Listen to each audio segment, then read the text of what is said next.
The fastest way to the heart of a country is through its food. And street food is the bullet train to the most authentic and delicious discovery. International street foods run the gamut from gourmet. It's got a super splendid ocean flavor to it. To adventurous. I love worms. It's a bamboo worm. Indulging in street foods is like learning a new language. After a good night drinking with your friends, you gotta eat a broodje zoutvlees.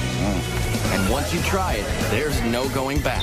It gives you a bit of a kick, and it's quite addictive. So forget the restaurant menus and lace up those walking shoes for the best, cheapest, and most fascinating eats on the streets around the world.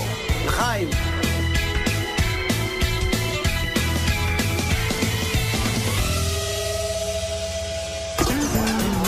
Food. It's the #1 reason people like to travel, and the best place to find it is on the street. There's no better place to rub elbows with the locals and grab a bite that's fast, inexpensive, and speaks volumes about the culture. From Mopani worms in Namibia to hot dogs and pretzels in New York. Street foods reflect the essence of a place. Scoop up a camel spleen sandwich in Morocco, and you're digging into a piece of Berber history. Bite into spicy rabbit heads in China, and you're overwhelmed by the Sichuan tradition of spicy and bold flavors. They're mouth-watering, portable, and cheap. Like the best jerk chicken you'll ever eat from a stand in Kingston, Jamaica for a couple of bucks. Vendors are magicians with just a cart, a grill, and a few fresh cuts of meat and spices. While food trucks are revving up in the United States, street foods have been around for centuries throughout the rest of the world. So we travel across the globe to Jerusalem for snacks as old as the Bible, to Berlin and Amsterdam for sweet and savory flavors of Europe, and to Tokyo, Hong Kong, and Mumbai, dishing up everything from eel kebabs to stinky tofu. And we start in Mumbai, India. It's the largest open-air kitchen in the world. Sizzling hot, crazy loud, fast, and always cheap. Capable of serving, get this, more than 20 million people a day. Mumbai is India's most populous city, a magnet for people and foods from all over the country. You'll get a taste of every part of India on the streets of Mumbai. You won't get that anywhere else. Kalyan Karmakar is a market researcher, but his passion is blogging about street food of his native India. Warm temperatures and dirt-cheap food carts bring practically everyone outdoors to socialize and eat at the numerous cow gullies, which means eat streets. And like this cow gully in the Fort Commercial District, there are always stands noisily cooking up pav bhaji. Pav bhaji is a cross between vegetable stew and gravy served with hot buttered rolls. The base starts with potatoes hand-mashed in butter, along with diced tomatoes, onions, peas, and peppers. And then he's going to add his red masala and then spices and then a touch of lime. It originated to feed textile mill workers in the 1890s. So in India, we don't use spoons all the time. We use like our breads, our hands. It's really delicious. For me, it's really all about the butter. The price is easy to swallow too, just $1 for a plateful. A lot of the food in Mumbai is vegetarian because 80% of the population is Hindu. They consider cows to be sacred, but they do have their burgers. Bombay burgers, that is, otherwise known as vada pav. We call it vada pav. For you, it's Bombay burger. Mumbai's favorite food. It has no meat. It's just a carb fest of potatoes and spices mashed in a ball, coated with chickpea flour and deep fried. The vada pav sells for about 10 cents. Locals eat it for every meal. If you want to taste real Mumbai food, it's on the streets, available on the streets. Yeah. No need to go to a 5-star or any posh restaurant. Well, maybe, but it's better if you're weaned on a very spicy diet. The Bombay burgers come with complimentary chili peppers, which would destroy adventurous eaters in most parts of the world. But not here. No, because we've grown up on this. So, after this, like habanero peppers of Mexico, those are like kids stuff. Like, we can have that in our sleeve. No doubt about it, the street food scene in Mumbai is gritty. Takeout is wrapped in newspaper. Everyone cooks, serves, and eats with their right hand. And sanitation issues make the tap water unsafe to drink, especially for Westerners. It's why most visitors pass up raw fruits, vegetables, and drinks. While there are eat streets all over Mumbai, you'll only find meat dishes in a handful of Muslim areas, like Bendi Bazaar in the oldest part of South Mumbai. It's home to the Borhi Mahalla neighborhood, with dozens of stands and holes in the wall where rich and poor rub elbows and break bread. Starting with the famous Indian flatbread called roti. Here at the Mohammed Khan Bakery, the process hasn't changed in hundreds of years. Whole wheat flour, water, and a pinch of salt. Hand-kneaded, flattened on a cloth-covered bowl, and then slapped inside a clay tandoor oven. Like even the aroma, it just makes you smile. I mean, this is like what bread was meant to be. They ship rotis all over India. And just down the block to this shop, cooking barahandi, or 12 vessels. Naheem Hyatt's family has owned this place for 3 generations, where they've got cow, goat, and lamb feet, rumps, brains, and bone marrow, simmering in curries and sauces all day. It takes 12 hours to get cooked. We put out the recipe in the morning, then we arrange it in the evening. Kalyan is joined by Mr. Mosin. He's, one of the regulars here. And now we are going to start and we'll let you know how. So it's chota ka paya, and paya means trotters. Trotters. Paya means trotters. That's goat feet to you and me. This is the marrow. We suck out the marrow out of bones, but they've done it for us. So you just got this like marrow over here, and you dip your roti into it, take it out. This is to be eaten with our hands, not with a knife or a fork. Yeah. And we sort of dunk it in. Yeah. So let's do that. Fond of such food. I love it. You've got a meaty flavor, so it's very, very decadent and sinful. And the slow cooking makes the meat literally melt off the bone, even a tailbone. Look at this. I mean, it's like one of Mr. Mosin's mattresses. I mean, like it's like softer than a feather mattress. Fantastic. Good. There aren't many places like this left as younger consumers want faster foods. But for lots of Mumbaikers, the most popular spots for street foods and socializing are Mumbai's beaches. It's what life was before malls were developed. So it's really the malls for most of Mumbai. And here at Juhu Beach, people come for the cool breezes and the chops, or snacks. These are made of puri, fried flour dough, some flat, some formed into hollow balls, all topped with variations of potatoes, chutney relishes, and spices. It's a little bit spicy, but it's a tasty food. It's a mix-up of all the vegetables, tomato, onion, and all, so it's very yummy. The variations are as endless as the streams of locals and tourists walking along the sand. Yeah, I'm not too good with spice, so I have to try and find things that aren't too hot. This isn't too hot, so it's good. I like skewers and stuff off the steak, they're beautiful. But yeah, a lot of veggies, it's good. And desserts as well, there's a lot of excellent desserts. Desserts, like the gola, crushed ice, doused with several different flavors of tart and sticky syrup. There's just no neat way to eat these things. Or a faluta. You can get them in different sweet flavors. This one is rose, mixed with noodles, seeds, milk, and ice cream. Hard to tell whether to use a straw or a fork. And to top off a night at Juhu Beach, there are prawns, a beetle leaf stuffed with dried fruits and spices. And it's a digestive and a slight, it gives you a bit of a kick. And if the mildly addicting stimulant in the beetle leaves isn't enough of a kick for you, get this. They dress them with a thin layer of real silver, just for show. But you don't need silver to eat like a king in Mumbai. Because the street food is so incredibly cheap and delicious. I love Mumbai. I'm addicted to Mumbai. It's a bit like Hotel California. Once you check in, you just can't check out. And while it is tempting to linger in India, why miss out on one of the most delectable combinations of sugar and butter you'll ever find? They're very good. This diet buster is coming up later in Amsterdam. But first, it's time to pack on the protein. And in Bangkok, it either slithers, scurries, or squirms. I love worm. It's a bamboo worm. Oh my God, I want to taste it. Bangkok, Thailand is one of the fastest growing, most modern cities in Southeast Asia. With a population topping 9 million and counting. It's a city that never sleeps while it pulsates with culture, fashion, and cuisine, peddled by immigrants from around the region. So it's a constant outdoor smorgasbord along the canals and streets, with vendors hawking everything from crispy grasshoppers and locusts to fermented rice and spicy snakehead fish. Not only like fast, it have to be good. So all the street food squeeze itself into people's daily life. It's not only street food, it's a part of life.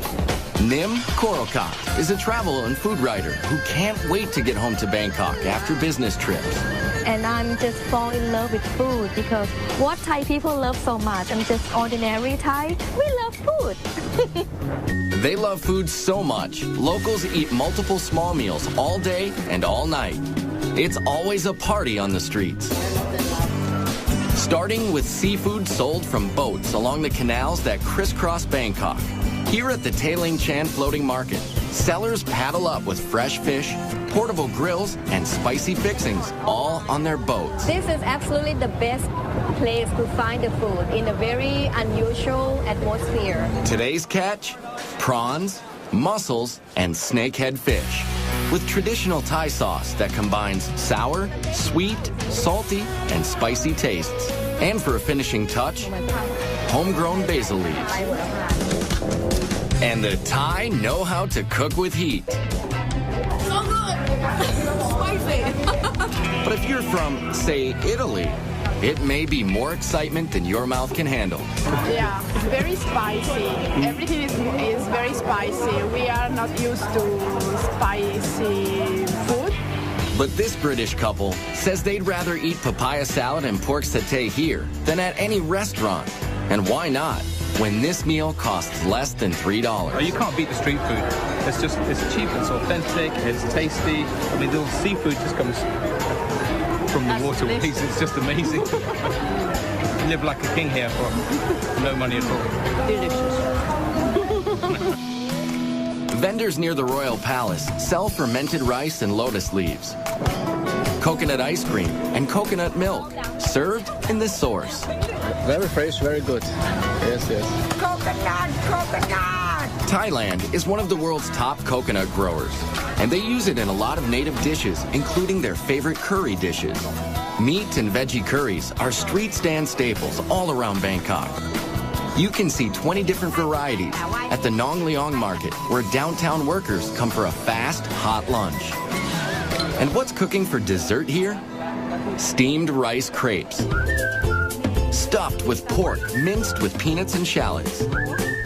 Or saku saimu, same filling with a sweet tapioca coating. When we talk about people, Thai people, Bangkok people, they all make a joke about us that we eat like 5 meals a day, which is not true because we eat 7 meals a day. At night, Bangkok's eat streets are hopping. This is Silom Road. It's like a melting pot where people come from anywhere in the world and then they live in Bangkok. What they bring with them is not the suitcase, they bring the food. So there's shawarma from the Middle East and noodles with barbecue pork and crab from China. The late night and backpacker crowds also flock to this street food haven along Khao San Road, where immigrant cuisine is hot stuff, like Indian rotis cooked with banana, condensed milk, and chocolate for dessert. Let's get sugar high. And mangoes are served with sticky rice, sweetened with coconut.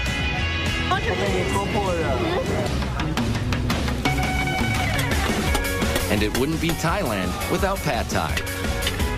But this iconic dish is cooked in several different ways, down to the choice of 4 kinds of noodles. This close to the sea, shrimp is a popular version. It's cheap and it's safe and it's really nice. But here's where it gets interesting. Yes, we've saved the best for last. Crunchy, spicy, crispy bugs. I love worm. It's a bamboo worm. frying bugs and selling them has been a calling for Mano Parnatharn for 20 years, bringing a taste of home from northeastern Thailand to the big city. Locusts, grasshoppers, bamboo worms, scorpions. For Thais, they are a major source of protein. But for tourists, the grasshoppers and other creepy crawlies are a test of bravery. It's like chicken. Especially this giant water beetle. I'm scared. Oh, it makes me proud. Yeah, it's kind of like a nice snack, I think. How is it? And how about a baby frog chaser with a spritz of soy sauce? You see, good. Like a chicken, yeah? Yeah, like a thin chicken. Yeah. This tough guy orders one locust, but gets more than he bargained for. Yeah, for 20 baht you get a whole bag of locusts. That's about 65 cents for the family pack. It's very salty and crunchy, which I thought they'd be sweet locusts, to be honest with you. And I'm a little disappointed, but it's not actually terrible if you don't think about it too much. But it's impossible not to think about what you're biting into in Hong Kong, where your nose keeps reminding you. I smell dead people. That's what's coming out of this bag. That's coming up later. But first, it's Back to the Future in Germany, where you find an ingenious cross between the Jetsons and age-old tradition. It's the best I've ever eaten. Visitors to Germany come to savor the old world charm or stop at milestones of history, like the site of the shattered Berlin Wall. Restaurants are usually expensive, and you don't hear much about the street food. But you can find cheap eats at a nearby Imbiss, which means food stand in German. You'll find them all over the outdoor weekend markets in Berlin, like the Winterplatz. Vendors dish up plenty of German favorites, like soups, strudels, and pickled fish. But ask any Berliner, and they'll tell you the best is worst. Bratwurst. Commuters get them hot and on the go at metro stations from the sellers who look like something out of Star Wars. Very good, Jet. What here is the best gift inventing. They're called grill walkers, one-man sausage band, strapped into a combo propane tank and grill contraption. Now this is mobile food. But the most beloved brat in Berlin is the currywurst. Pork sausages grilled and doused in curry and tomato sauce.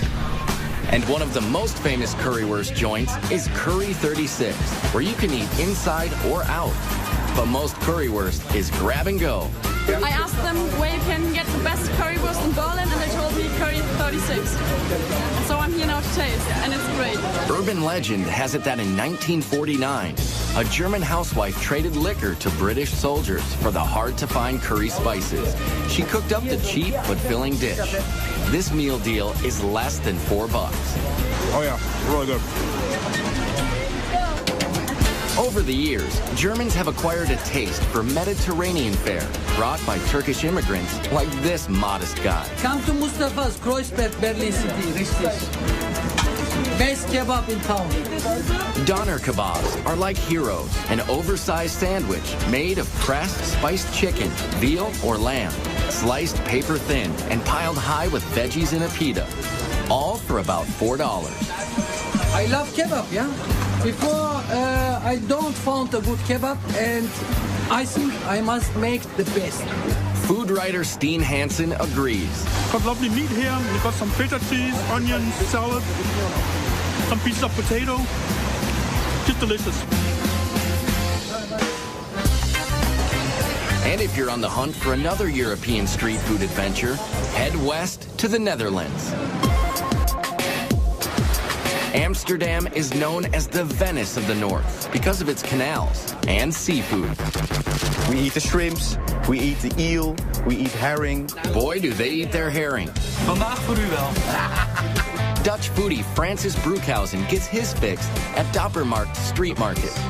Raw herring is salted for several days and sliced into bite-sized pieces with raw onion and pickled gherkins thrown in. They leave the pancreas inside, so the enzymes, they make the flesh really soft. Oh. It's good. Delicious. Cod is another favorite Dutch street food. In a batter with a lot of spices and herbs. And just like in Germany, Amsterdam's large immigrant population is mixing it up. It's a lot of influence of different cultures. So we have Suriname people, Moroccan, Turkish. Immigrants who cook up dishes like baga, which are donuts made of chickpea flour. Or these sandwiches. They're called broodje zoutvlees. This is fiery stuff. Sticky, gooey, hot. They are stuffed with spicy, fatty, cured beef, brought by immigrants from Suriname. Look at this. Animal fat. And all over Amsterdam, you'll find snack kiosks popular with tourists and the drinking crowd. Like the carb-loaded street foods across the canals in the Albert Cupmarkt. Bet these fries smothered in mayo can cure a hangover. Yeah, mayonnaise, baby. Oh my goodness. Folks also flock to outdoor markets to avoid the pricey restaurants, even if some of the street eats are a mystery. Still not quite sure what kind of meat this is, but it's delicious. Less adventurous tourists head straight for the famous Dutch sweet stands. This you can find all over Holland. The stroopwafel. Stroopwafels are a Netherlands creation dating back to the 1700s. 2 paper-thin cookies with sweet caramel honey slathered in the middle. This one is a secret family recipe. My father was busy getting the perfect recipe for many years, and finally he got it. Very good. It's awesome. Very sweet, warm, tasty, rich. And the other uniquely Dutch street food dessert starts with a similar sweet batter, but with different results. These are called proffertjes, which means to puff up. Miniature puff pancakes. His grandfather used to hawk the mini pancakes at traveling carnivals. Flour, milk, eggs, and some secret ingredients where I can talk about. Okay, I can understand. Yet another Dutch health food, served hot and topped with powdered sugar and butter. Lots of butter. They're very good. Yeah. Very good. Yeah. From artery-clogging goodness in Amsterdam to a bitter dessert in Hong Kong. Coming up next, turtle jelly. It's just what the doctor ordered. It's usually sexual potency for guys or beauty for women. And then, practicing proper etiquette in Japan can be very hard to swallow. This is definitely a big oyster. Hong Kong is home to cuisines from all over the world. Street foods are no exception. And here in this hip and fashionable city, they are served with a heaping helping of tradition. So you'll find skewers of pig intestines, turtle jelly, and the most misunderstood, most reviled street food ever. This might be the worst thing I've ever taken a bite of. It's all good for Amy Ma, food writer for the Wall Street Journal and other publications. Whenever you're hungry, you always find a cart. And the best thing about it is that you can walk down a street and treat that street like you would a 5-course a la carte menu, only you're going from place to place and not sitting down at one restaurant. And it starts with breakfast in Jardine's Bazaar, with the Chinese version of a donut. But inside the fried dough is shredded fried pork, pickled vegetables, and rice.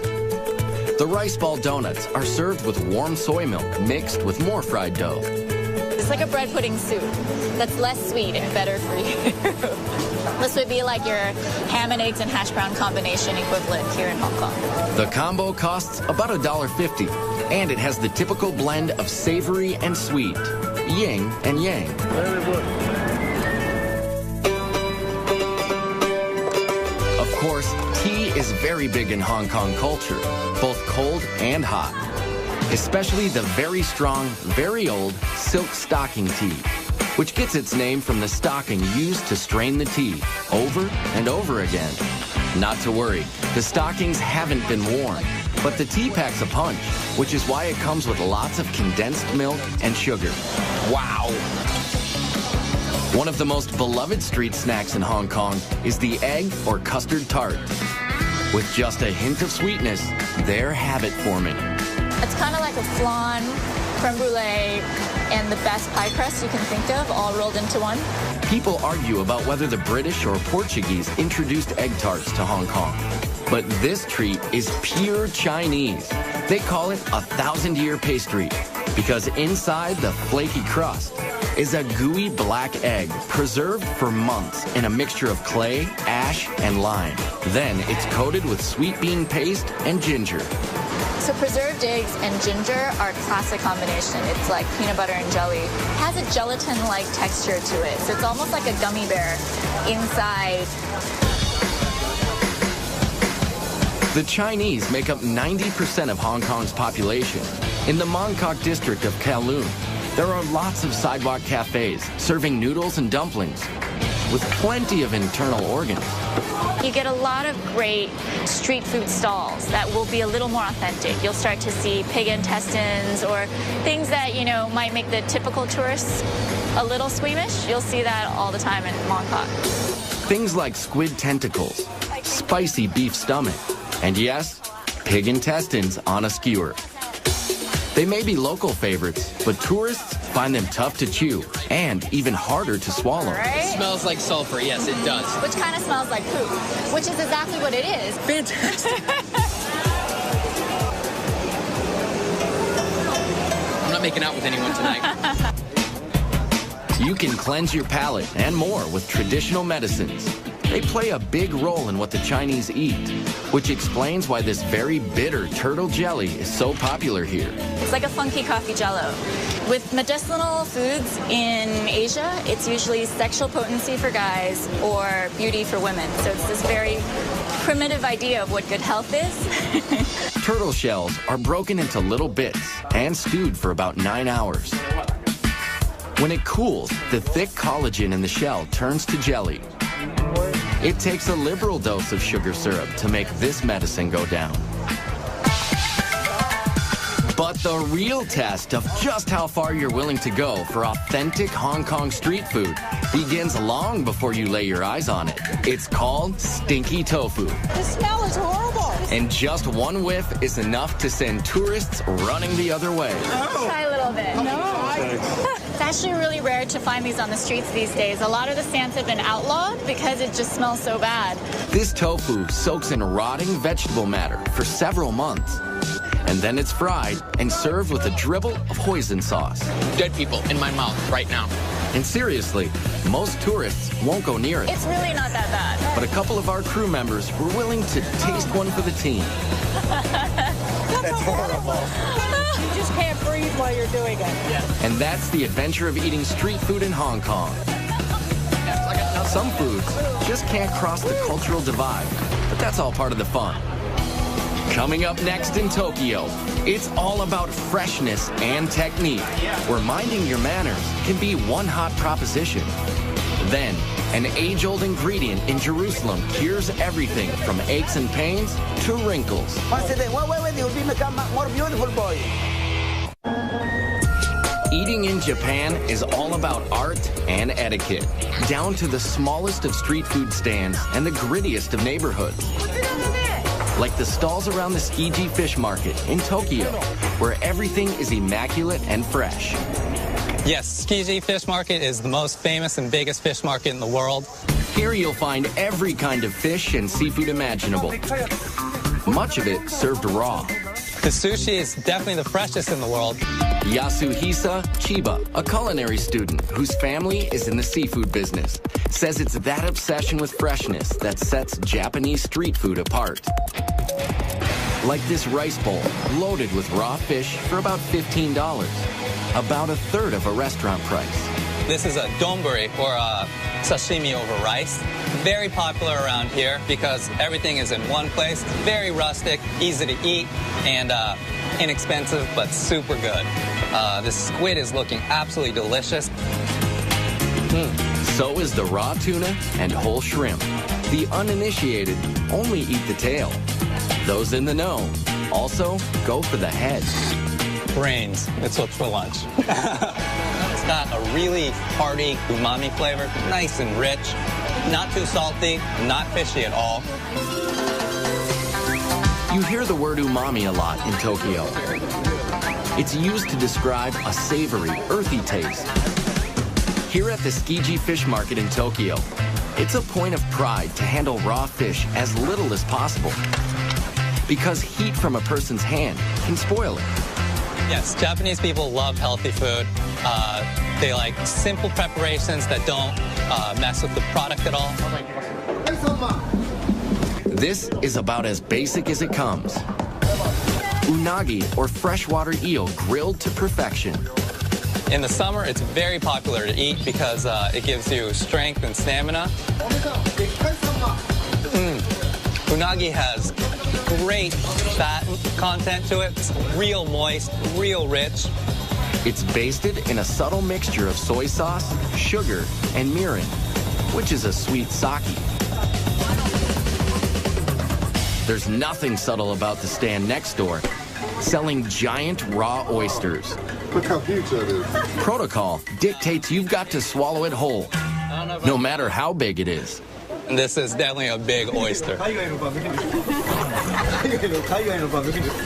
Quite literally, a mouthful of ocean flavor. First thing was salt. And the really meaty, super good. Another popular street food is much easier to swallow. It's ramen soup with lots of noodles and broth. You have to slurp. I know it's very rude in America to slurp your noodles or pasta, but in Japan you have to do it for it to be delicious.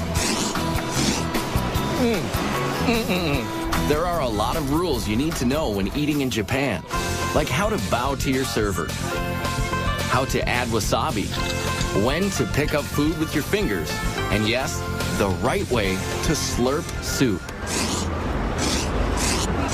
Slurping helps you breathe in the aroma. The Japanese experience food with all of their senses, like the way they eat takoyaki or octopus balls. At this stand in the Yamiyoko district, a no-frills outdoor market full of food stalls. To be clear, these are not octopus testicles, they are octopus tentacles, chunked into a pancake-type batter. They're topped with dried fish flakes, seaweed, and smothered in mayonnaise.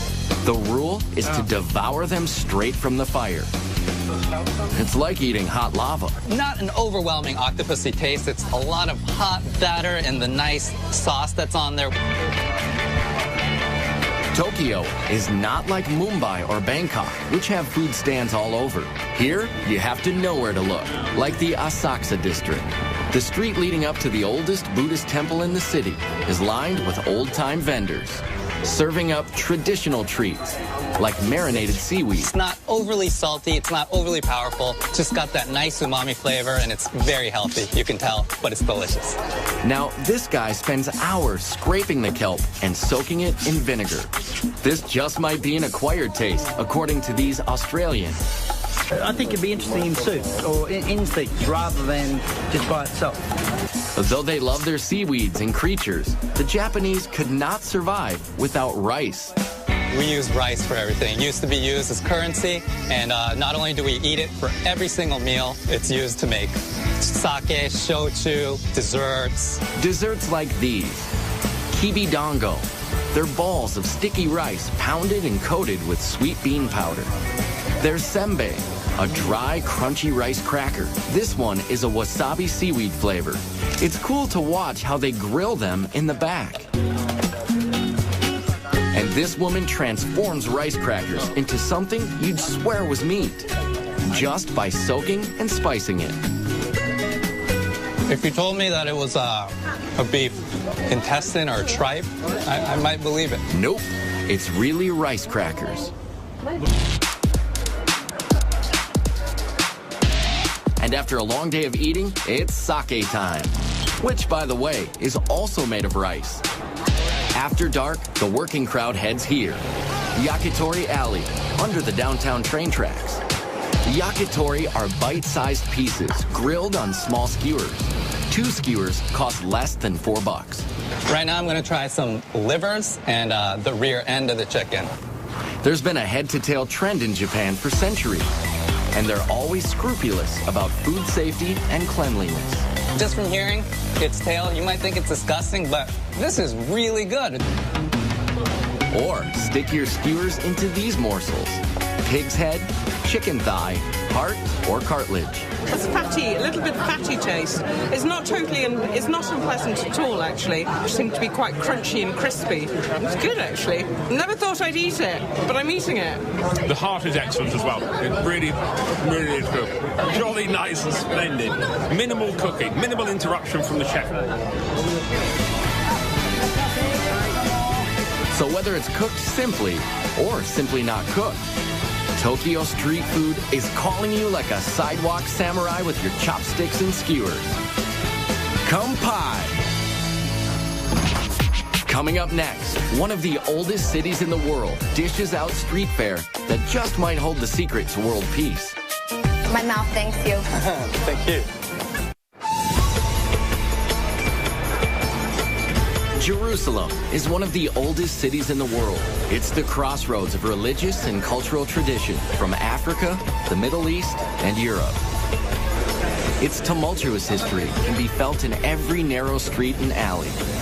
Even its street foods take you back to another time, with origins from many other countries, especially those sold at the Mahane Yehuda market in the center of town. And in the middle of the market is Uzi Eli Hazy. He's known simply as the juice guy.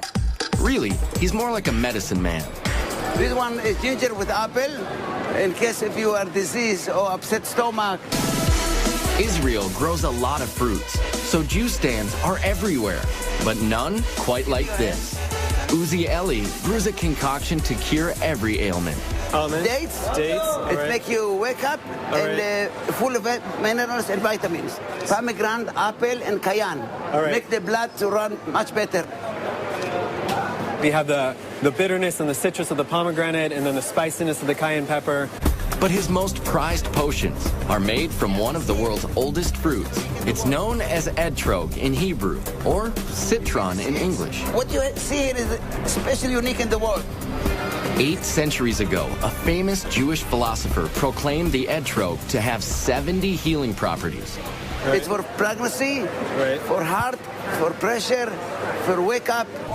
So Uzi Eli puts it in almost everything from juice to anti-wrinkle cream to this, his own age-reversing spray. Close your eyes. Once a day. Wait, you'll become more beautiful, boy. Open your mouth, open. He invents some of the elixirs himself. Others are passed down from his Yemenite grandfather. They prepare and heal all the system in your body. Chaim. Just like the etrog, many of the foods sold in this open-air market are as old as the Bible. It's a large open-air market, and you have vendors with your classic spices, olives, and your fresh produce and fruits, as well as meat and fish. Ben Brewer is an amateur chef and runs Israel food tours in Jerusalem. Christians here and Muslims and Jews that have come from North Africa or Iraq or Eastern Europe or the United States, and they all bring their own culinary traditions. And all their traditions together have helped create the Israeli cuisine. And that cuisine all starts with the basics: seeds, nuts, dates, and olives. Olive trees can grow even in the poor soil of the Middle East, and they figured out how to preserve the olives thousands of years ago. We have olives that are pickled in lemon and different herbs. We have a Moroccan kind of olive, which is just cured in a lot of salt. Briny, salty. There's some garlic and lemon in there. You can tell that they marinated. And dates, which first grew near the Nile, are some of Israel's biggest fruit exports.